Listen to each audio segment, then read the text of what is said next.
सुप्रभातम। मनुस्मृति के द्वितीय अध्याय के 35वें श्लोक में मनु ने चूड़ा कर्म संस्कार का प्रतिपादन किया है और वो श्लोक रचते हुए कहते हैं कि चूड़ा कर्म द्विजातीनां सर्वेषाम् एव धर्मतः प्रथमे शब्दे तृतीय व कर्तव्यम श्रुति च उदनात्। अर्थात सर्वेषाम एव द्विजातीनां चूड़ा कर्म अन्वय में कहते हैं कि सभी द्विज वर्णों का चूड़ा कर्म संस्कार प्रथमे व तृतीय अब्दे, या तो प्रथम वर्ष में या तृतीय वर्ष में, अब्दे का अर्थ है वर्ष में, श्रुति च उदनात् धर्मतः, श्रुति अर्थात वेद सम्मत मत से धर्मतः कर्तव्यम, धर्म पूर्वक करना चाहिए। तो चूड़ा कर्म संस्कार है, मुंडन संस्कार है, वही चूड़ा कर्म संस्कार होता है कि उसमें एक चूड़ा ब्राह्मण के सर पर रखी जाती है। मनु ने संस्कारों में श्रुति की प्रधानता स्वीकृत की है क्योंकि स्मृतियां श्रुति का ही अनुसरण कर रही है। तत्पश्चात वो 36वें श्लोक में जो मोस्ट इम्पॉर्टेंट है, उपनयन संस्कार की विवेचना कर रहे हैं। गर्भ अष्टमी अब्दे कुर्वीत ब्राह्मणस्य उपनयनम गर्भ एकादशे राज्ञः गर्भान्तु द्वादशे विषः, कि ब्राह्मण का उपनयन संस्कार गर्भात अष्टमे अब्दे, गर्भ के 8वें वर्ष में, तथा राज्ञः गर्भात एकादशे, सभी के वो अलग अलग बता रहे हैं समय सभी वर्णों के लिए, कि ब्राह्मण का उपनयन संस्कार तो गर्भ से 8वें वर्ष में, राज्ञ अर्थात क्षत्रिय का उपनयन संस्कार गर्भ से 11वें वर्ष में, और विषह तो गर्भात द्वादशे अब्दे कुर्वीत, और वैश्य का गर्भ धारण करने में 12वें वर्ष में करना चाहिए। मनु ने द्विजाति वर्णों के बालकों के उपनयन संस्कार हेतु उनकी आयु निर्धारण में गर्भ धारण की अवधि को भी सम्मिलित किया है कि उसके अनुसार ही एक एक वर्ण को उपनयन संस्कार का प्रावधान करना चाहिए। उपनयन का जो शब्द होता है यानी समीप जाना। तत्पश्चात 37वें में पुनः उन्होंने उपनयन संस्कार का ही विवेचन करते हुए कहा है कि ब्रह्मवर्चस कामस्य कार्यम विप्रस्य पंचमे राज्ञः बलार्थिनः षष्ठे वैश्यस्य हर्थिने अष्टमे।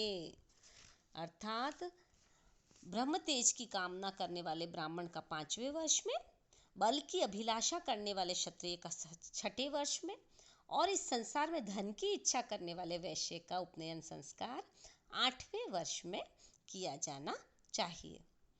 मनु कहते हैं कि शिशु में विशिष्ट गुण यदि हैं और उसकी कामना अत्यधिक प्रज्वलित है तो उसका संस्कार आयु के संस्कारों से निर्धारित पूर्व में भी किया जा सकता है। वो बहुत ही अगर पराक्रमी है, वीर है, क्षत्रिय बालक, तो जल्दी से कर देना चाहिए। ब्राह्मण भी यदि बहुत ही तेज है, वेदों का विशिष्ट ज्ञान है, विद्वान है, तो उसका 5 वर्ष की आयु में ही संस्कार कर देना चाहिए। इस प्रकार उपनयन संस्कार पिता के संतान में विशिष्ट गुणों की कामना देखने पर जल्दी किया जा सकता है। और अंतिम समय अवधि क्या होनी चाहिए वो भी 38वें श्लोक में बताया है कि आषोडशाद ब्राह्मणस्य सावित्री न ति वर्तते आद्वाविंशात क्षत्र बंधु राज चतुर्विंशतेर विषः। कई बार ऐसा होता है कि बालक बोलना भी समय पर नहीं सीख पाता है और वो कब गुरु के समीप जाए पढ़ने के लिए, उसके लिए देर भी हो सकती है कि यदि वह पूर्ण तरह से इसके लिए तैयार ना हो तो ब्राह्मण को 16 वर्ष तक, क्षत्रिय को 22 वर्ष तक और वैश्य को 24 वर्ष तक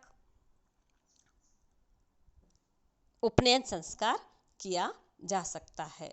क्योंकि तात्पर्य यह है कि जन्म से ब्राह्मण की 16 वर्ष, क्षत्रिय की 22 वर्ष और वैश्य शिशु की 24 वर्ष की आयु पूर्ण होने पर ही के पूर्व ही उपनयन संस्कार कर देना चाहिए।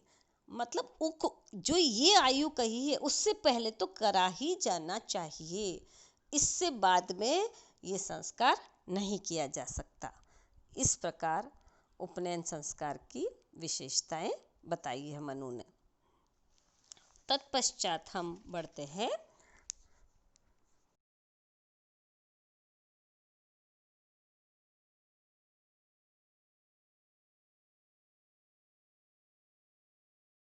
ये। और वार्तिय क्या है? वार्तिय यानी ये जो आयु बताइए, इसके पश्चात तीनों वर्ण ही न होने पर सावित्री से पतित और आर्यों द्वारा निंदित होकर वार्त्य कहे जाते हैं। अर्थात इस आयु तक यदि बच्चों का जो क्षत्रिय है, वैश्य है और ब्राह्मण है, उनका उपनयन संस्कार नहीं किया जाता तो उन्हें एक तरह से व्रात्य या जाति निष्कासित हम कह सकते हैं कि उन्हें व्रात्य कहने के बाद उनके साथ कैसा व्यवहार किया जाना चाहिए, वो है न एतत् पूते विधि वदाप अद्यपि ही करहिचित ब्राह्मण्योनाश्च संबंधान नाचरेद ब्राह्मणः सह, कि ब्राह्मण को आपातकाल में भी कभी भी इन अपवित्र व्रात्यों के साथ विधिवत अध्ययन, अध्यापन और यज्ञ आदि ब्राह्म तथा विवाह आदि यौन संबंधों को स्थापित नहीं करना चाहिए। मनु कहते हैं कि यदि उपनयन संस्कार की नहीं किया उन बालकों का एक समय, जो समय सीमा निश्चित है, तो वो व्रात्य हो जाएंगे और उनके साथ न उन्हें शास्त्र पढ़ाए जाएंगे, न यज्ञ आदि संपन्न किए जाएंगे उनके साथ, और ना ही उनका कोई सहयोग भी करेगा, न ही विवाह संबंध भी स्थापित हो सकेंगे। इससे ऐसा लगता है कि मनु ने उपनयन संस्कार की अनिवार्यता बता दी, या वो उसकी अनिवार्यता मानते हैं, और उसके अतिरिक्त अगर ना किए तो वो उन्हें कठोर दंड भी देते हैं।